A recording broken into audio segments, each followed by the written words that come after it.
Hey guys, so today I wanted to talk about like nail art brushes and things that you can use that you probably already have. A couple of them that I'm going to talk about, and the other ones I'm going to talk about nail art brushes and stuff like that um you can find at really inexpensive stores.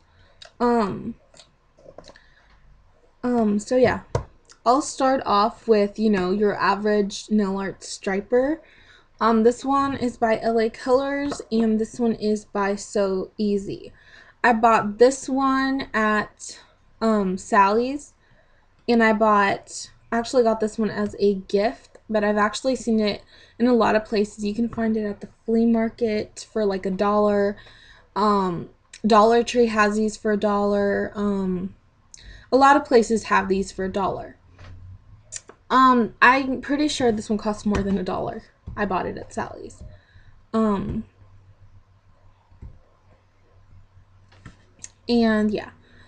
So, pretty much what I'm talking about are these really thin brushes that you don't get when you have regular nail polish. You know what I mean. Regular nail polish brushes are pretty thick, and it's harder to do precision work or designs with them.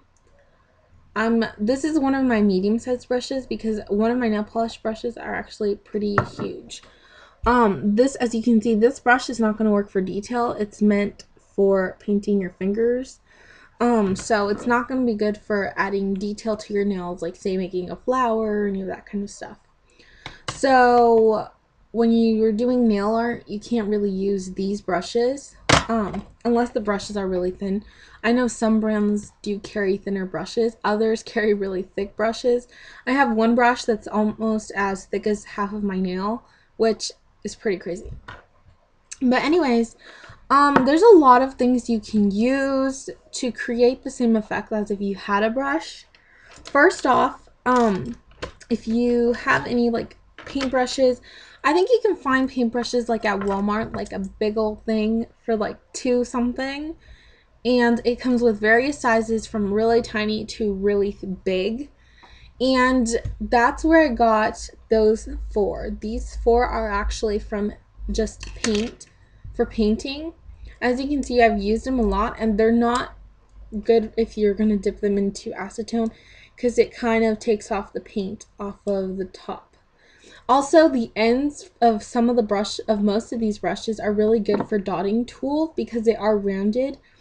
And pretty much what a dotting tool is, it's just a circle with like a metal little handle. Some of them have like the same wood kind, and they have an end that's metal and it's a circle, and that's pretty much all it is, and it creates perfect polka dots. The more you press it onto your nail, the bigger the polka dot. The lighter hand that you use, the smaller the polka dot. So I'm also going to talk about dotting tools as well. So these are really good because they are brushes and they're different sizes. I think out of all of these two are my favorite right here. One is a synthetic. I think they're both synthetic. Yeah. But this one's more my favorite. And they're pretty comparable to the actual nail art brushes. This is an actual nail art brush that I got at Sally's. I don't remember how much it costs, but it also has kind of that dotting tool kind of thing that you can use in the back. It's not a real dotting tool, but you can use it for that.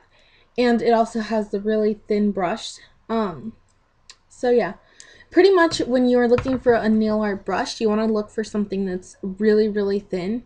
Something that you can see yourself making really thin lines. Don't go for something like this. This is more like if you're going to be splotching or blotting on nail polish, like a different color just to make it look different.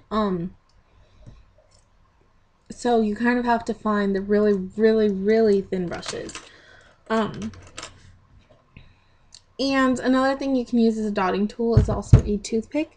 I use these in the first, I think, some of my first videos. This is what I used to create anything because I didn't have any brushes. So this is kind of what I used to either make flowers, to make patterns. This is what I used. And then also after, say you've bought one of these and after it finishes, do not throw away the brush. Believe me, you can save yourself some money. And it's kind of like you're buying two things for the price of one. So this cost me $1 pretty much. Nail polish cost me 50 cents and the brush cost me another 50 cents.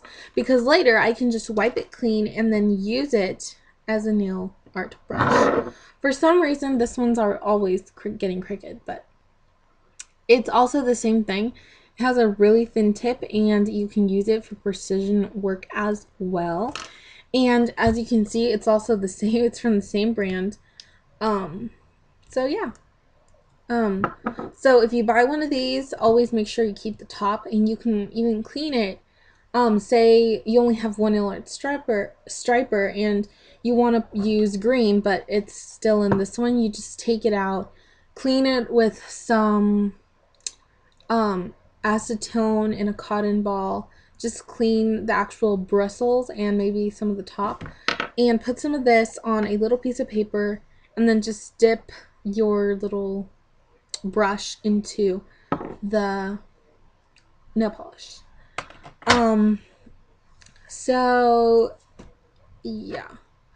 And also, a lot of manicure sticks kind of come in a lot of stuff. Don't throw these away. These can come in very helpful. And sometimes, like I said, this tip could always work. And a lot of people have toothpicks, so just keep your toothpicks. Also, I got this manicure stick, and I don't know if some of you guys have broken umbrellas that you're going to throw out or stuff like that. Most umbrellas usually have this kind of round end to it where you put this little hole is where the umbrella is attached to, and if the string breaks, the little material of the umbrella won't stay. So some of them have this, and so it fell off my zebra print umbrella. And I didn't throw away my umbrella, so I still have it actually. But this also works as a dotting tool. Most dotting tools actually kind of look like that. And then the rest of the stick is metal. But pretty much that's easy. Or most bobby pins, I don't know if you've noticed, but most bobby pins have this kind of round edge to them. You can also very well use this as a dotting tool. Another thing that you can use, what I like to use is I don't like to waste a lot of paper, so for swatches and putting nail polish on to see if I'm going to use that color or if it's to dip in my brush into it, I like to use the top of a toothpick container. This kind of toothpick container you can find it at Walmart. It costs like $1, I think, and it has like a lot of party toothpicks, and you can kind of find it in the section where they have the plates and stuff, or at least that's here in my Walmart. But pretty much, after you've painted a bunch of random dots on it because you just finished doing a nail design, all you do is it peels off this. That's why I love it, because it cleans off. You don't have to use any acetone, and it just peels off. And I thought that was pretty cool. And that all happened by mistake too. So I use the top section as like the place to put my, see, it just peels off. And then you end up having this, which is pretty funny. Okay, but anyways, enough of that. But anyways, if you are not going to use this for that, it has two purposes, which I like. It has a flat surface where you can put it like this anywhere, and this can be where you put all your nail polish and stuff, so you can dip in your brushes and all that sort of stuff. And then the bottom is what I use for when I'm glittering my nails. So I'll stencil a design on my nails, dip it into the glitter. I kind of put a medium amount of glitter in there, just enough so it can touch my nail, and that is good to go. So that is enough of me talking about my little tips and the stuff I use for nail art when I'm doing like tiny details. And also those are some of the tips that I have. I think that's pretty much it. Oh, and I thought this was the cutest thing ever. So I found these little tweezers. Well, I didn't really find them, but these little tweezers came with my benefit browsings thing. And they look like this, and they're really tiny, and I thought that would be perfect for picking up rhinestones. So yeah, if you guys have any questions on any of the stuff I use um